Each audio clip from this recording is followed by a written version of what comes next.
في شيخة الغيط والظبي المهاوية غنيتي لحن القصيد وعذاب أبياته عشبه وعشبه وصايفها غرامية الزين والحسن فيها أجمل صفات الزين والحسن فيها أجمل صفات.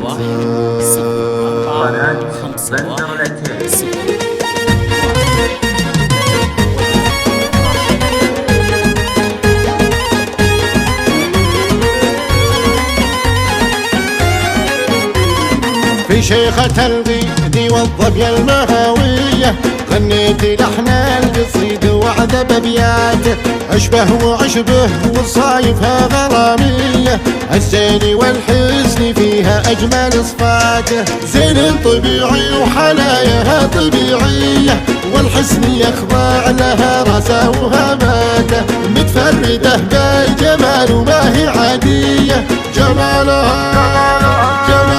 يا عرب صعب مجاراته زين طبيعي وحلاياها طبيعية والحسن يخضع لها راسه وهماته متفردة بالجمال وما هي عادية جمالها يا عرب صعب مجاراته في وصفها وزينها يا ناس حورية يحتار في وصفها القافو عباراته أم العيون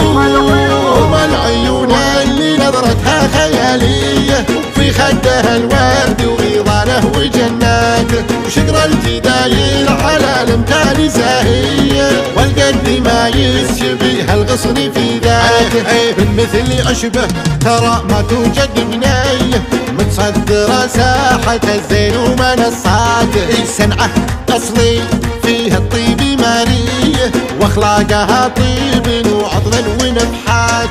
مركزها الاول لقالوا قلنا دي هي واللي ينافسها عود مع خساراته بنت الحسب والنسب على العز مربيه والساس كتبي ساس المجد وقماته عشبه الاصيله عريبه جد كتبيه بنت الاصايل وهيبه في مقاماته وابوها مقدام له مكان وجاهيه سعيد الكتبي وفعل الطيب عاداته له سمعة طيبة نجاب طرية الناس تشهد بطيبه وطيب فزعاته واختام الابيات بحقه لو هي شوية مو فيه حقه ولو طولت في ابياته في شيخة الغيد والظبي المهاوية غنيتي لحن القصيدة وعذب ابياته عشبه وعشبه وصايفها غرامية الزين والحسن فيها أجمل صفاته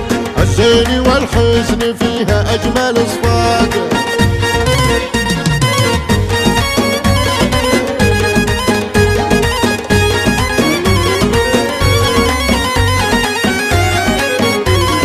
في شيخة الغيد والظبي المهاوية غنيتي لحن القصيد وعذب أبياته أشبه وعشبه وصايفها غرامية الزين والحسن فيها أجمل صفاته زين طبيعي وحلاياها طبيعية والحسن يخضع لها راسه وهماته متفردة بالجمال وما هي عادية جمالها يا عرب صعب مجاراته زين طبيعي وحلاياها طبيعية والحسن يخضع لها راسه وهماته متفردة بالجمال وما هي عادية جمالها يا عرب صعب مجاراته في وصفها وزينها يا ناس حورية يحتار في وصفها القافو عباراته أم العيون اللي نظرتها خيالية في خدها الورد وغيضانه وجناته وشقر الجدايل على الامثال زاهية والقد ما يشبه الغصن في ذاته بالمثل أشبه